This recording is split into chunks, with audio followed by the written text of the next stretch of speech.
There was magic abroad in the air.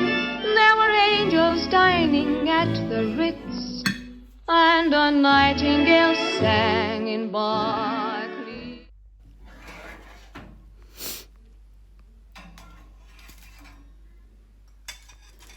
I started my day at 7 a.m. I did some house chores, got my son ready for the day, and now it's time for my breakfast. This morning I'm having toast with a bit of butter and jam. I made this jam over the summer from strawberries I grew in the garden. Now I'm thinking that I probably should have saved it for later, but there wasn't much else in the house for breakfast. We've run out of both fresh and powdered eggs, and I'll be picking up my rations later this afternoon.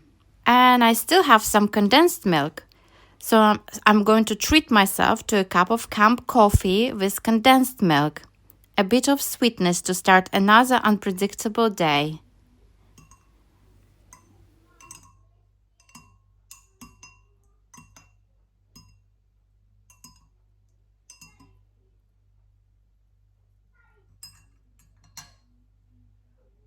I enjoy my breakfast while reading an American cookbook full of wonderful and delicious dishes we can't cook right now.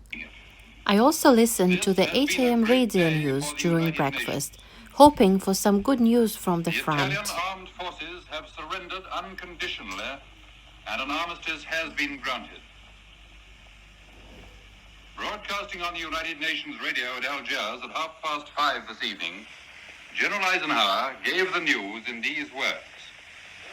General Dwight D. Eisenhower, Commander-in-Chief of the Allied Force. For lunch today, I'm cooking a warming chicken soup using leftover chicken we roasted on Sunday. We were lucky to receive such a gift from my aunt in the countryside, and now we are trying to stretch that chicken as far as we can. I chopped up a few vegetables. Really, it can be anything you have on hand. I used carrots, leeks, and some boiled potatoes left over from yesterday. I broke the chicken into smaller pieces.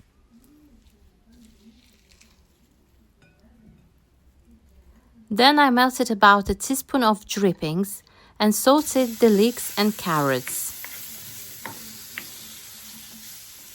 I added a bay leaf, some pepper, and then stirred in a tablespoon of flour. Let it cook for another minute, then set it aside. Next, I transferred the sautéed vegetables into simmering water. And don't forget to scrape the pan. The best flavor is always stuck to the bottom.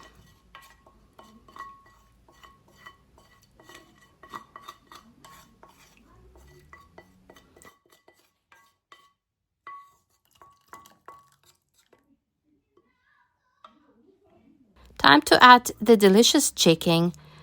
Let it simmer for about 30 minutes to get all the goodness from the bones. After that, I added the boiled potatoes and some tinned peas.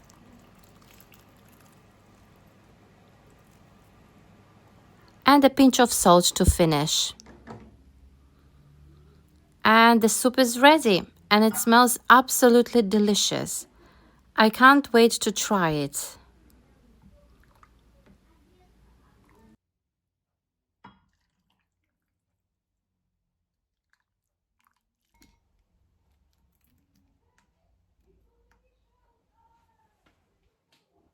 They only told me we were parting, the same old harbor lights that once brought you to me. I watched the harbor lights. How could I help if tears were starting? Goodbye to tender night. Soup is so delicious. Oh, perfect for the early autumn and late autumn too. Oh, so nice. For dinner, I'm cooking a cabbage pie today. For the crust, I'm using half a cup of flour and 60 grams of suet. Then I'm going to use some leftover potato to stretch the flour. Always good to save when you can. I've just grated the potato. I think adding mashed potato helps with the elasticity of the dough and gives us a nice crust that doesn't break when cutting. Now add a teaspoon of baking powder and a teaspoon of salt. Mix it all together. Then gradually add water, just enough to get the right consistency. You want a dough that doesn't stick to the bowl or your hands.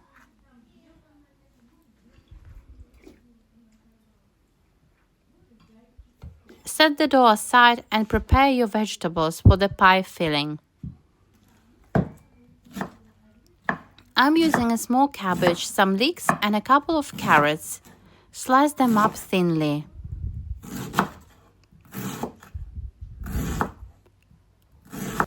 Melt 2 tablespoons of dripping in a pan and saute the vegetables until they're soft.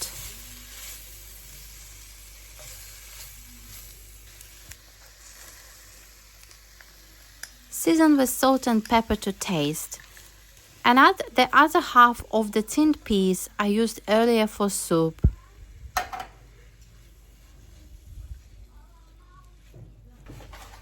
Time to make the pie crust. Flour your work surface and don't forget to grease your pie dish.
simply will not die.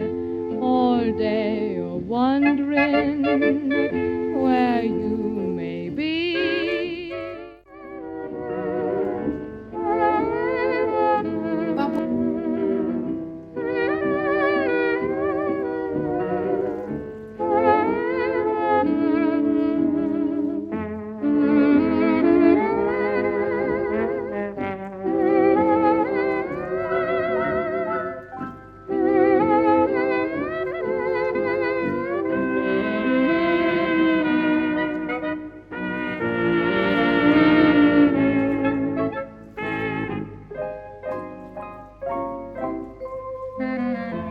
So many memories, sometimes I think I'll cry.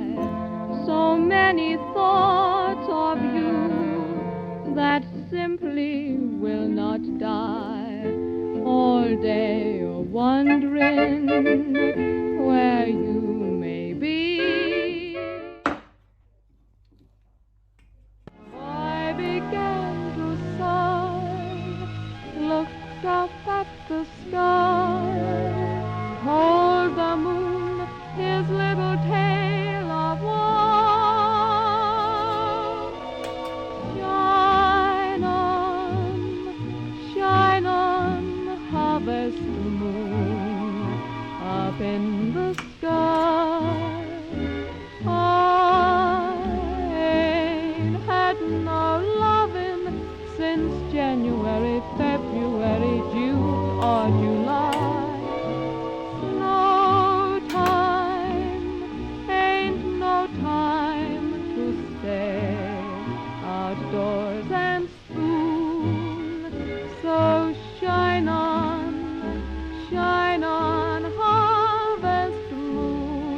for me and my guest. I began to sigh, looked up at the sky, told the moon his little tale of woe.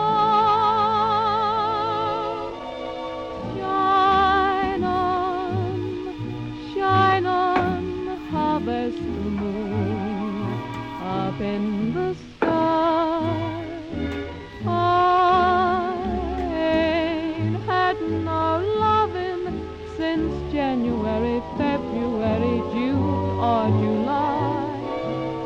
No time, ain't no time to stay outdoors and spoon. So shine on, harvest moon, for me and my guest. At a yen port back in 1933, that's the one I'd go again for. And if he came back to me, everybody but him I'd overlook.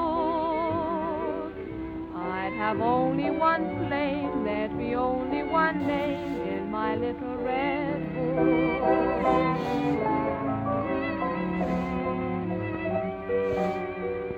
I've had a few romances that promised me happiness.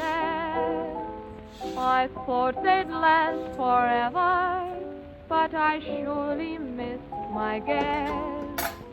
For now each one is only a name and an address in my little red book. At a yen port back in 1933, that's the one I'd go again for. And if he came back to me, everybody but him I'd overlook. I'd have only one flame, there'd be only one name in my little red book.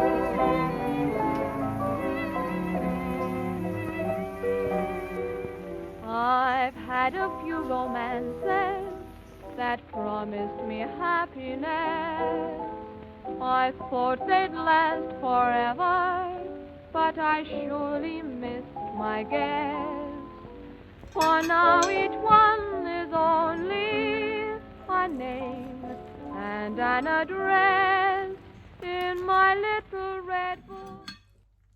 The pie looks and smells delicious. And it also cuts really nicely and doesn't fall apart, as you can see. I think this is because of the mashed potatoes.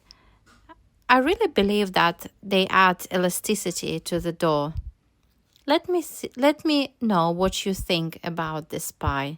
And would you try it? But remember me, sweetheart, till the light of London shines again. And while you're over there, think of me in every prayer, till the light of London. It's a very nice dinner. The cabbage pie, together with the caramelized onion gravy and pickled beetroots, the perfect trio. It's so great. Very simple in terms of the tastes and products, nothing fancy about it, just all the basic ingredients, but together combined it gives you a very, very nice comforting dinner, perfect for the autumn time. I love pickled beetroots. Complements it really well.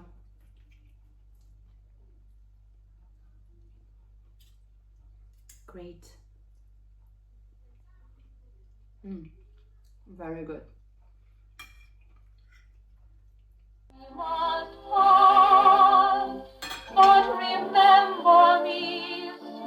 heart.